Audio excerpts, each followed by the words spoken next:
is talking at me. Chuck Wilder and CRN, and I want to go to my guest, Kimberly Dvorak. She is an award-winning national security, border security investigative reporter for TV, radio, and print media. Cover the news with an outside-the-beltway perspective. Her experience as an investigative journalist ranges from national security issues like Gitmo's Khalid Sheikh Mohammed 9/11 trial, immigration, foreign policy. She works for TV correspondent CW6 News in San Diego, as well as One America News Network. And Kimberly, first off, let me say hello, congratulations, and how are you? I'm doing fine, thank you, Chuck. You know, there are two things here. Number one, I want to tell you that it is fantastic that you still are working with CW6 in San Diego. All right, because when you broke this story that we're going to talk about, they stood right next to you. They stood up for you. They stood behind you and said, we're going to report this, and they had so much faith in you. And lo and behold, here comes WikiLeaks, Vault 7, the conspiracy and the black helicopters. Guess what? It is possible to control a car by remote control, a big car. And I'm going to let you tell them about this story. That boy, when this started, when in 2013, July 2013. Yeah, and he died June 18th, right? June 18th.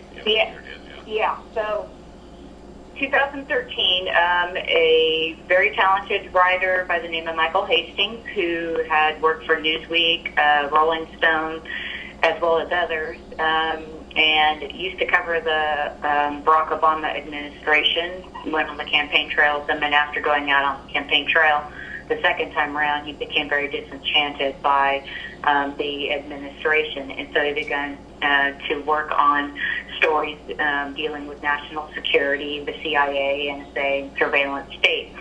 So back in 2013, he the day before he died and the day that he died, he sent out like a flurry of emails to co-workers, to friends, to family, saying that he was being investigated by the federal government, that he was working on a very, as his wife said, hot story, and that wasn't unlike Michael. He always worked on a number of stories at the same time, and he reached out to everyone saying he's being investigated, he needs to leave, he needed to go underground for a little bit so he could finish up this work.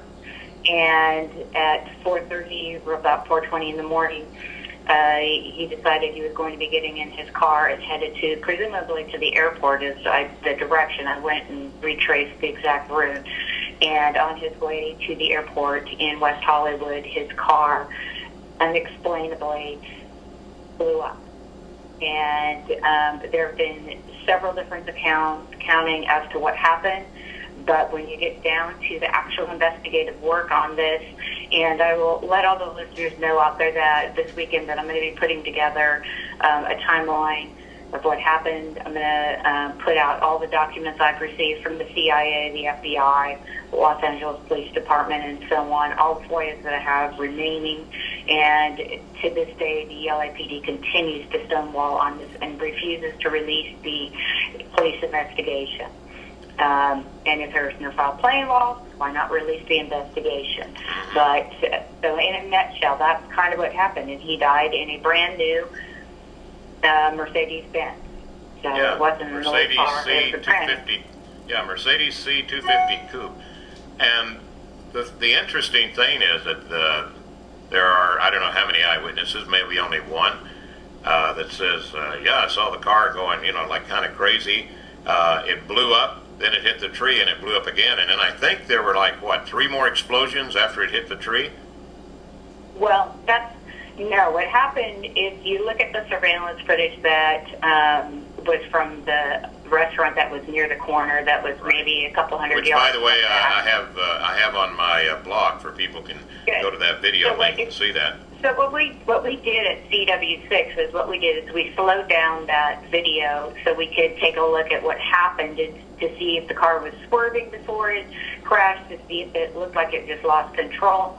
And when we slowed down the video, what we saw was the car going by, and then we saw all of the lights go out of the vehicle, the brake lights, the headlights, everything went out of the vehicle. Now that we've got them really interested, you've got them hooked now, Kimberly. We're going to come back with the rest of the story. Yeah, boy, conspiracy, huh? And I'm telling you, just a week or two ago, what was that? Criminal Minds had an exact story, just exactly like what we're talking about. All right, we're going to continue in just a moment. Kimberly Dvorak, the Everybody's talking at me. Chuck Wilder with my guest Kimberly Dvorak, and going to continue now. And you, when we left you, you said that it shows that the lights went off and on, and let us remind the listeners also that the test showed no alcohol, no drugs in the body, right? Yeah. Now, the surveillance video shows his car going by, and then what we see is when we slow down the video, we see all the lights go out in the vehicle. And I spoke to several explosive experts inside the military, and they said something like that would possibly be like it's drawing power from the car, so it would temporarily pull the lights. Take all that pressure away from the lights, so you would see no more brake lights, tail lights, nothing. So that happens, and then what you do is you see a small explosion. You see the car kind of turn slightly to the left, and then you see two more explosions. And then the car rolls up, bumps up against a palm tree, and then rolls back down and rests on the street inside the curve. Now, when you look at an accident like this, if this was like a speeding, like you was just going 100 miles an hour, the impact of the vehicle, you would see all of the parts of the vehicle in a forward motion, like going forward. And there's other video of people who rolled up on the scene and took dash cam video and just kept it running continually. And there's no debris up that direction. The debris was behind the vehicle, which defies gravity, of course. So, you've got questions after questions on, what really happened here. And you've got, the FBI still stonewalling, you've got the LAPD still stonewalling, but I was able to get a number of other details surrounding this crash that it just led to more questions, and nothing was ever being answered.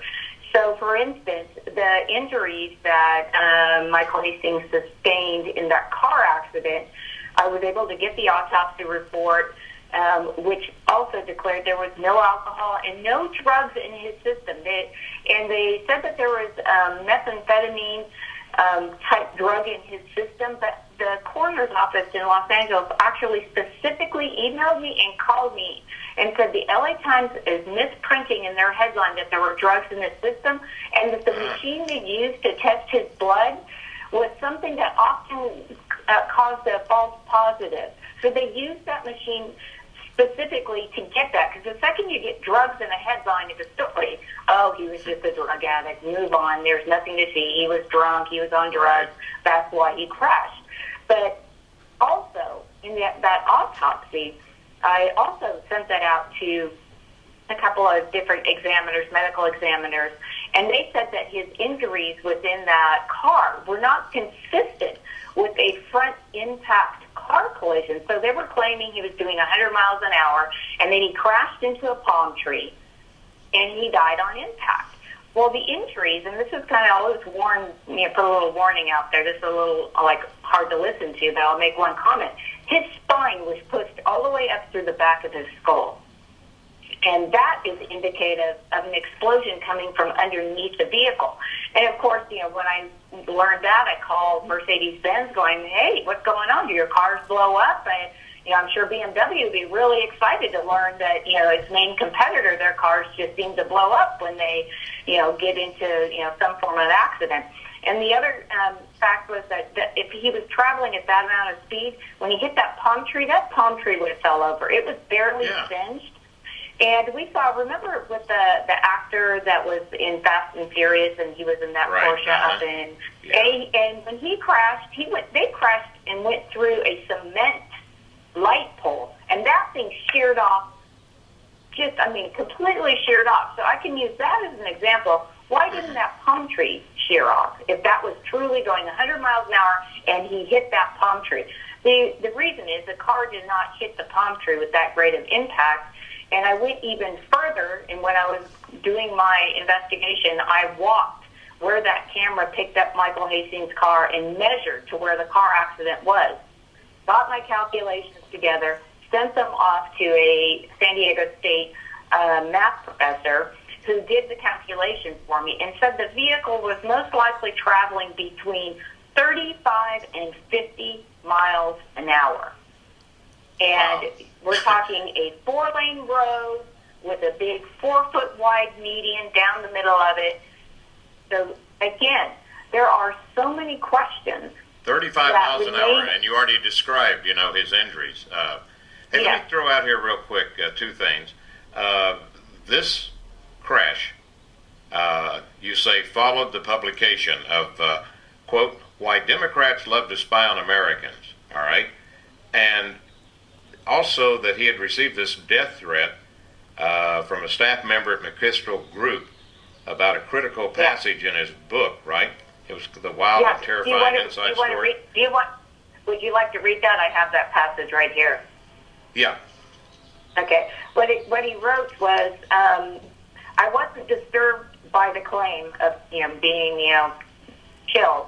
Whenever I've been reporting around groups of dudes whose job it was to kill people, one of them would usually mention that they were going to kill me.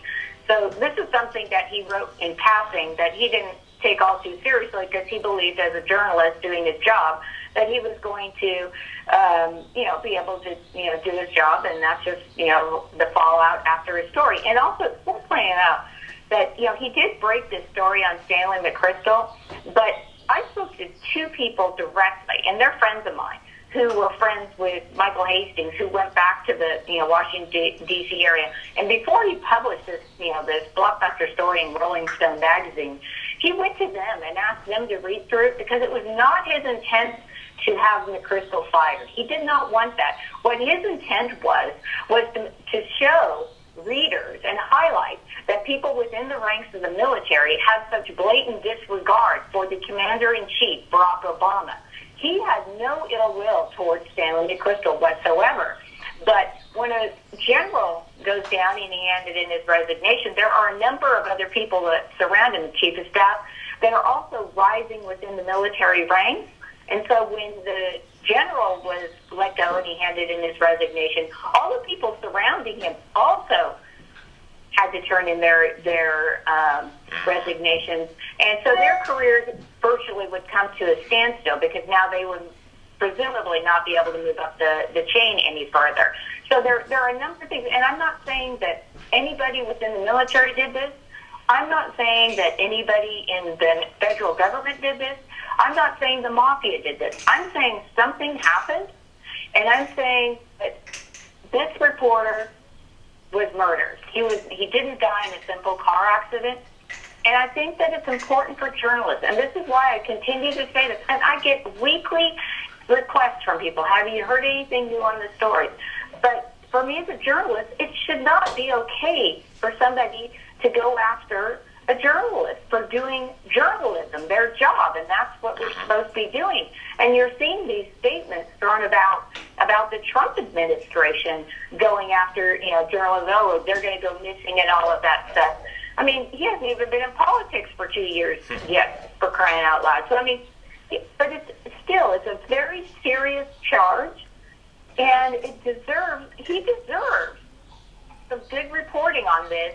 And, for the life of me, I don't understand why the media kind of went away on this, but this latest WikiLeaks dump, how you introduced the intro to the story, contains in that story it contains the information that the intelligence community does have the technology to take control of the vehicle and make that vehicle do what they want. Whether it's blow up the airbag, whether it's step on gas, hit the brakes, do all the washers on the Yeah, in fact, I'm windscreen. going to mention some of those things that I found interesting about your car being hacked. But you know, the other thing for the listener is that you contacted, let me see here, former U.S. National Coordinator for Security, Infrastructure, and Protection, counter-terrorist expert Richard A. Clark, about this whole crash. And he said the crash was consistent with a car cyber attack. Was that back in 2013 when he was saying that? Well, shortly after the accident, Mr. Clark of the intelligence community did say they already had that capability. And then this morning I reached out to another intelligence official that I know, and they said yes, they had that technology in 2013 as well. At the time it was referred to, and as I reported, as Boston Breaks. And it was something that they kind of, came to, or I guess the scientists or the people who figured it out, they kind of came from Germany. That's where this kind of, the whole thing kind of started. And yet this was a way for intelligence people to go out and go after bad, presumably terrorists, to make it look like they were in a car accident. However, when we start seeing, and this is, we can all have discussion whether WikiLeaks should report any of this or put any of this information out. It just seems that when us journalists are the brunt of all of the bad things that are going on, and they point their fingers at us that we shouldn't be reporting these things. It's been my contention for such a long time. I think we need intelligence. We do have terrorists in this world. There are people that want to get rid of America's way of life. No doubt about it. But the danger of someone and a handful of people having all of these dossiers on absolutely everybody, if someone gets on their bad side for one reason or the other, that opens up for a lot of abuse here. And there's no mechanism, because they're going after whistleblowers for saying, look, you have this information, we're going to report that they have this, and they're using it improperly. Then the federal government, with all the weight, all the money, all the power, goes after whistleblowers. So it's discouraging whistleblowers. So right now we're kind of sitting in a quasi, we don't know what's going on era, because there's not accountability that needs to happen within the government. And I'm for that. And I'm for us having intelligence officers, and I'm for us collecting all the information on the bad guys. But I'm also for following the Constitution and getting warrants for these types of things. Like you say, a lot of people are in la-la land. They don't, we don't go out of our way to try to figure out, is our television, actually a microphone or a watching device, And now that all this stuff is coming out, that they're able to hack Apple TV, Android, iPhones, the Xbox, Game Boys, Nintendo, PlayStation, DVD, Blu-ray, video cards, routers, thermographic cameras, GPS devices, Nikon, Canon cameras. It just goes on and on and on. And I spoke with D.V. King, who writes excellent articles about the smart meters. Boy, they were fighting. Keep them out, keep them out. But I'm going to tell you, on this thing, I think I sent you the long copy on this, but it is so interesting, listener, what they can do just to your car. They can disable the brakes. They can get into the tire pressure system. There's a whole bunch of them. But they want you, ask about the wireless systems, because, actually a lot of cars have Wi-Fi connections, and you got the Bluetooth phones. Ask about a remote shutdown, all right? Because they actually have it fixed where, and especially with OnStar, it's mentioned in here, that don't leave your password in the car, because OnStar, I guess if you don't pay your bills or whatever it is, they can shut your car off remotely and then come and get it. Be cautious about aftermarket devices that they're going to sell you. It's a scary world out there. I'm telling you.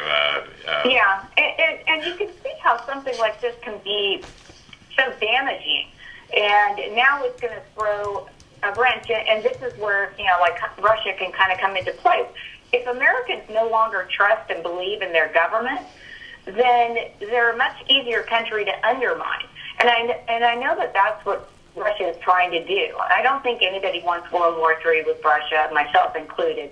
But what happens is this is something we're doing to ourselves, in essence, because we have the technology. We've known about the technology, and as it's been the case with WikiLeaks, especially being a national security reporter myself, WikiLeaks ends up confirming stories that I've written years ago. Going, I knew that I talked to somebody, but I couldn't get their name on the record. But they're going through, and they have not been wrong on this stuff. Now, again, I mean, what they're withholding a whole bunch of documents, and I hope that they work with the intelligence world to ensure that they don't give up some of our secrets and going after bad guys. But again, what I want to say is that when the government starts going after whistleblowers, and the CIA, I mean, I went to them and FOIA'd, and they sent me back saying, they didn't answer any of the questions, and what they told me was like, well, the CIA is not allowed to investigate Americans or operate on U.S. soil. Well, I didn't ask them if they were operating on U.S. soil. I asked them if they were investigating Michael Hastings and a subsequent trip to Washington, D.C. And let me throw in here, and you may be going in that direction because Hastings was also, in your column, you say, investigating CIA Director John Brennan for some upcoming expose before he died. And let's talk about him right after the break here. All right, we will. And I'm going to tell you something, Kimberly. Boy, you hate... This is not one of those things where you applaud yourself for being right because it was so tragic. But you know what? It really feels good to know that finally, when people are saying, what in the world is wrong with that lady? And it wasn't the people. I'll say it again. It's CW6 News in San Diego. What I understand, they caught a lot of flack. Like, well, did she fly in here on a black helicopter, or did is she having an antenna sticking out of her head? I'm sure there were a lot of things like, what are you talking about? But think about what happened to this guy, 35 miles an hour. We're going to be right back. Kimberly Dvorak. Everybody's talking at me. CRN Chuck Wilder with Kimberly Dvorak, and talking about WikiLeaks opens the door to reopen Michael Hastings' death. Go ahead and continue, Kimberly. I had to I was just after I got the kind of I think it was like a facetious remark from the CIA. One of my subsequent trips to Washington, D.C., I met with one of the spokesmen of the CIA out there, and had about a 30-minute or about an hour meeting with them.